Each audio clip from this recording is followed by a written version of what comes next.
Hello everyone, good morning. Welcome back to another new blog, another new day. চলে শুরু করা যাক আর একটা নতুন ব্লগ। এখন প্রায় 11:15 বাজতে যাচ্ছে আর আমি স্নান করে ছাদে এলাম জামা কাপড়গুলো মেলে দিতে।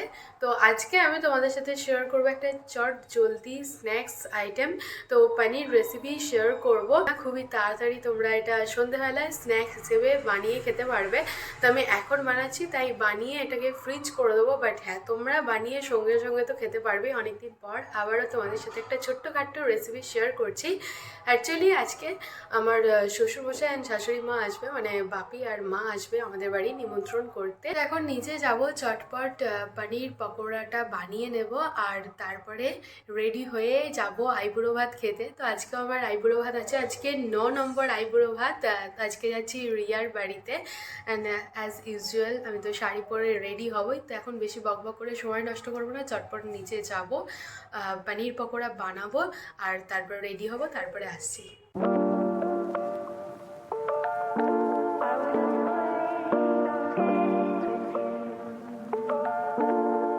পনির পকোড়া বানানোর জন্য পনিরগুলোকে এরকম পিস করে নিলাম, এরকম 2 পিস করেছি পনিরগুলো। এবারে এর মধ্যে তেঁতুলের চাটনি দেব।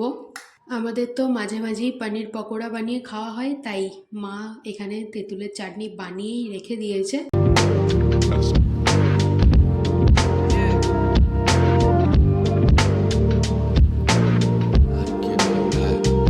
তো এবারে পনিরগুলোকে করব কোটিং। কোটিং করার জন্য আমার লাগবে কর্নফ্লাওয়ার পাউডার, অল্প একটু নুন আর জল। এই কর্নফ্লাওয়ার পাউডার দিয়ে একটা ব্যাটার গুলবো, ব্যাটারে পনিরটা ডুবিয়ে এই ব্রেড ক্রাম্বস দিয়ে কোটিং করব। তোমরা চাইলে বেসন দিয়েও করতে পারো। তো কর্নফ্লাওয়ারটা ছিল সাদা, আমার ঠিক দেখতে ভালো লাগছিল না, তাই জন্যই এর মধ্যে অল্প একটু হলুদ দিলাম। ব্যাস, আমার ব্যাটার তো রেডি হয়ে গেছে।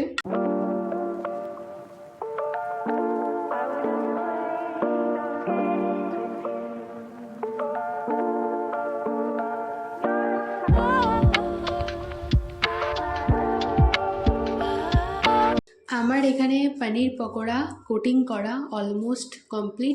তো এটা রাখছি একটা এয়ারটাইট বক্সে। এবার বক্সটা রাখবো ফ্রিজের মধ্যে। ফ্রিজে এটা 1 ঘন্টা রাখবো, তাহলেই হবে। আর ফ্রিজে রাখলে তো একটু জমে যায়, আমি এর আগেও বলেছি। এই যে কোটিংটা করছি, তো এটা ভালোভাবে জমে যায়। এটা বলতে পারি যে এই পনির পকোড়াগুলো না খেতে দারুণ টেস্টি হয়। এর আগে বাড়িতে অনেকবারই টেস্ট করেছি। তো তোমরা এরকম তেঁতুলের চাটনি দিয়ে পনির পকোড়া ট্রাই করতে পারো। তো পরে যদি কখনো পসিবল হয় তাহলে আমি ডেফিনেটলি তেঁতুলের চাটনিটা মা কিভাবে বানিয়েছে সেটা শেয়ার করে দেবো। 12:30 বাজছে, তো আমি রেডি হয়ে গিয়েছি। এতদিন আইব্রো ভাতের জন্য রেডি হয়েছি, ঠিক আছে, কিন্তু আজকের রেডি হওয়াটা একটু স্পেশাল। বাইরে এত ঠান্ডা কি আমি ব্লাউজের বদলে সোয়েটারই পরে নিয়েছি। অ্যান্ড এই শাড়িটার সাথে সোয়েটারটা ভীষণই ভালো লাগছে দেখতে। যাই হোক, 12:30 বেজে গেছে, আর বেশি দেরি করবো না। এবারে যাবো রিয়ার বাড়িতে। আর কানে এত বড় বড় ঝুমকা পরে নিয়েছি, এত বড় ইয়াররিংস পরতে আমার তো ভীষণই ভালো লাগে।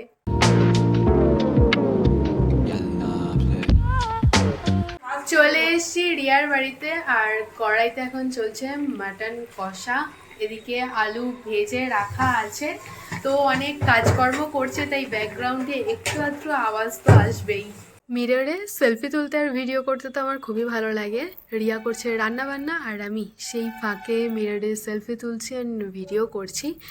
যাই হোক, তো আজকে ওই পিঙ্ক কালারের ব্যাগটা আমি নিয়ে এসেছি।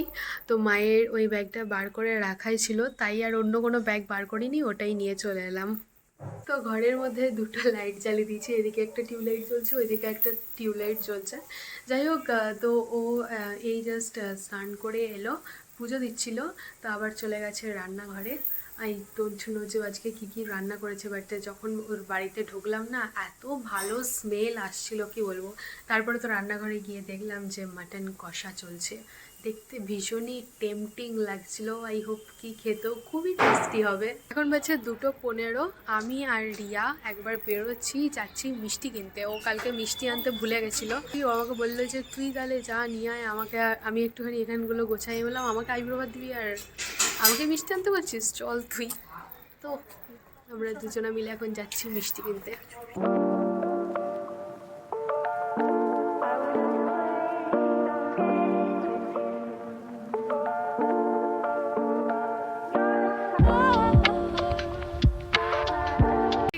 রাধা বল্লভে এসেছিলাম মিষ্টি নিতে।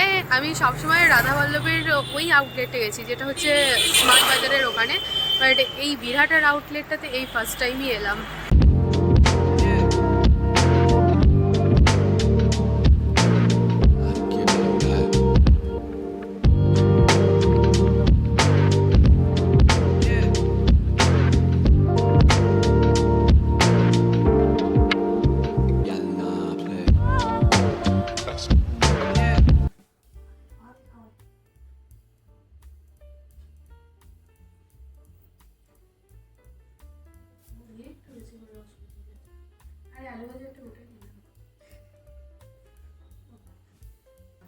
মাছটা খাও একটা একদম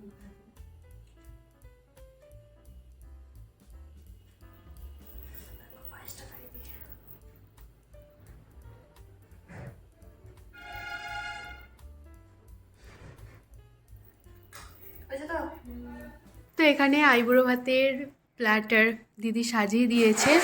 মেনুতে অনেক কিছুই আছে, ভাত, আলু ভাজা, হ্যাঁ দিতে পারিস, বেগুন ভাজা, বড়ি ভাজা, বড়িটা কি বড় মা বানিয়েছে বাড়িতে, রিয়া আমাকে তাই বললো। এখানে আছে বিনস, পটল ভাজা, চিকেন রোল, পমফ্রেট মাছের তেল ঝাল, এটা মিক্সড ভেজ, পনির দিয়ে করা রয়েছে। এখানে আছে পোস্ত, মাটনের লাল লাল ঝোল, ভীষণই টেম্পটিং লাগছে কিন্তু দেখতে, টমেটোর চাটনি, পায়েস, দই, আর এখানে আছে মিষ্টি। অ্যান্ড এই মিষ্টিগুলো সবই আমার পছন্দের। তো হিউজ আয়োজন। 9টা বাজছে, তো আমি বেরিয়ে গেলাম দিদির বাড়ি থেকে। আজকে আর সুমনদার সঙ্গে দেখা হলো না, সুমনদা গেছে কলেজে। তো ওইদিকে আবার বাপি মা আসবে, আবার শুনলাম সৌমিতা দিও আসবে, মানে হলো আমার ছোট ননদ। তো ও আজকে আসবে আমাদের বাড়ি। তো চলো এখন বাড়ি যাওয়া যাক। মা এখানে গরম গরম পনির পকোড়া ভেজে দিয়েছে, আর এবারে আমি করব প্লেটিং। এই প্লেটিং করতে আর এরকম খাওয়ার দাওয়ার সাজাতে আমার তো ভীষণই ভালো লাগে। তো আমার প্লেটিং কমপ্লিট হয়ে গেছে, আর বড় প্লেটগুলোতে একদমই ভালো লাগছিল না দেখতে, তাই এই ছোট প্লেটগুলোই বার করে নিয়েছি। আর এই দেখো এইদিকে হলো আমার ছোট ননদ।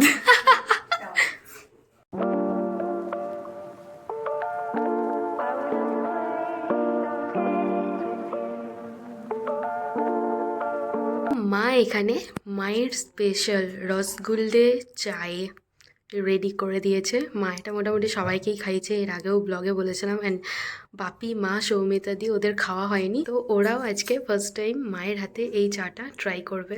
তো এখন বাজে 10:45, আর আমাদের গল্প আড্ডা এই শেষ হলো। আর আমার ছোট ননদ তো এখন যাচ্ছে বাড়ি, তাই ভাবলাম বাড়ি যাওয়ার আগে একটা ছোট্ট করে না হয় ভিডিও করে নিই, আবার আসবে। একদম একদম। এই ব্লগটা কন্টিনিউ করা হয়নি, মিডিলে অলরেডি 3-4 দিন পেরিয়ে গেছে। তো সেদিনকে ওদের বেরোতে বেরোতে প্রায় 10টা হয়ে গেছিলো। তারপরে তো মা রুটি বানালো, ডিনার কমপ্লিট করে আমার ছিল এডিটিংয়ের কাজ, এডিটিং করতে করতে প্রায় 1টাই হয়ে গেছিলো। তো তাই সেদিন আর কন্টিনিউ করা হয়নি। এখন প্রায় 11টা বাজতে যাচ্ছে, আর এত ঠান্ডা পড়েছে, ইভেন বৃষ্টিও হচ্ছে। এরকম আমাদের জানলা বন্ধ আছে 2 দিন হয়ে গেল। এদিকে দেখো জানলা দরজা সব বন্ধ। তো মা বলছে যে আগে বাইরে রোদ উঠুক তারপরে জানলা খুলবি, এখন জানলা খুললেই খালি ঠান্ডা হাওয়া ঢুকছে আর ঘর ঠান্ডা হয়ে যাচ্ছে, তাই অ্যাজ ইট ইজ এরকম বন্ধই আছে 2 দিন। যাই হোক, তো সেদিনকে আমার শ্বশুরমশাই, শাশুড়ি মা আর সৌমিতাদি, মানে হলো আমার ছোট ননদ, তো ওরা এসেছিলো আমাদের বাড়ি নিমন্ত্রণ করতে। অ্যাকচুয়ালি আমার ছোটো ননদটা বলতে অনেকবার ভালো লাগছে, তাই আমি বারবার বলছি। আমি ভিডিওতেও অনেকবার বলেছি, আমার আবার ছোটো ননদ ভাবতেই কেমন যেন লাগছে।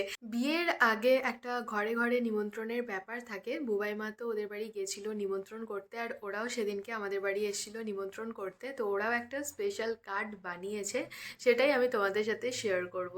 এটা হলো ওদের স্পেশাল কার্ড, যেটা দিয়ে আমাদেরকে নিমন্ত্রণ করেছে। এখানে দেখা একটা সুন্দর স্বস্তিক চিহ্ন রয়েছে, আর এই লেখার স্টাইলটা আমার বেশ ভালো লেগেছে। এখানে তো বড় জেঠুর নাম লেখা রয়েছে, আর এটা ছিল কার্ডের কভারটা, আর ভিতরে কার্ডটা হলো এই যে তো এটা হচ্ছে ভিতরের কার্ডটা। এখানে বিয়ের মন্ত্র লেখা রয়েছে আর এখানেও বড় করে একটা স্বস্তিক চিহ্ন রয়েছে। তো দেখতে বেশ ভালো, সিম্পলের মধ্যে। তোমাদের কেমন লাগলো কমেন্টে জানিও তো। সেদিন তো আমাদের গল্প বেশ জমে উঠেছিল। তো আমি সৌমিতাদিকে ছবি দেখাচ্ছিলাম বলতে আমি আইব্রো ভাত যেখানে যেখানে খেতে গেছি ওই ছবিগুলো দেখাচ্ছিলাম। মেনলি দেখাচ্ছিলাম হচ্ছে ডেকোরেশন তো অনেক জায়গায় অনেক রকম হয়েছে আর খুব সুন্দর সুন্দরও হয়েছে, প্রত্যেকটা আর কি আলাদা আলাদা ধরনের। তো এরকম দেখাতে দেখাতে হঠাৎই তত্ত্বসূচির কথা উঠলো। আমি তত্ত্বসূচির কোনো ছবি তো তুলে রাখিনি, ওই ভিডিওটাই আর কি দেখাচ্ছিলাম যে দেখো এই তত্ত্বসূচিটা নিয়েছি। তো আমার শাশুড়ি মাও দেখলো তত্ত্বসূচিটা, জানো ওদের আর আমাদের সেম টু সেম তত্ত্বসূচি হয়ে গেছে। আমি তো ভেবেছিলাম দুবারই দুরকম তত্ত্বসূচি হবে অ্যান্ড দুটোই আমি সাজিয়ে রাখবো। তো ইনসিডেন্টলি হয়েছে জিনিসটা, মানে আমিও এটা নিয়ে এসেছি আর আমিও জানতাম না যে ওরা এই জিনিসটাই কিনেছে, ওরা আগে কিনেছে। তো আমি যদি জানতাম যে ওটা ওরা কিনেছে তাহলে আমি আর নিতাম না। যাই হোক, কি আর করা যাবে, একটা এ বাড়িতে থাকবে আর একটা ও বাড়িতে থাকবে। বাট কোইন্সিডেন্টলি হলেও জিনিসটা কিন্তু ভালো, তোমরা কি বলো? লাস্ট ভিডিও ক্লিপটা চেক করতে গিয়ে আরও একটা জিনিস নোটিস করলাম। দেখো আমার জামার কালার কম্বিনেশনটা, এই পিঙ্কের সাথে মিষ্টি ইয়েলো কালারটা ভীষণই ভালো লাগছে, খুব পপ আপ করছে। তো এই ভিডিওতে অনেক বেশি সুন্দর লাগছে, আমি সামনাসামনি নোটিসও করিনি কি এই কালার কম্বিনেশনটা এত সুন্দর লাগছে। যাই হোক, তো চলো এই ব্লগটাকে এখানেই এন্ড করে দিচ্ছি। যদি কিছু ভালো লেগে থাকে তাহলে please do like, share and subscribe. অবশ্যই কমেন্টে জানিও যে ব্লগটা দেখতে তোমাদের কেমন লাগলো, আর এটাও আমাকে জানিও যে তোমরা কি রসগোল্লা চা ট্রাই করেছো। যদি না করে থাকো ডেফিনেটলি একবার ট্রাই করতে পারো, ভীষণই টেস্টি হয় খেতে। যাই হোক, তো চলো আজকের মতো টাটা, কালকে আসবো নতুন একটা ভিডিও নিয়ে। ততক্ষণে সবাই ভালো থেকো, সুস্থ থেকো, সাবধানে থেকো, অবশ্যই সাবস্ক্রাইব করে আমার পাশে থেকো। তো চলো ফাইনালি আজকের মতো টাটা।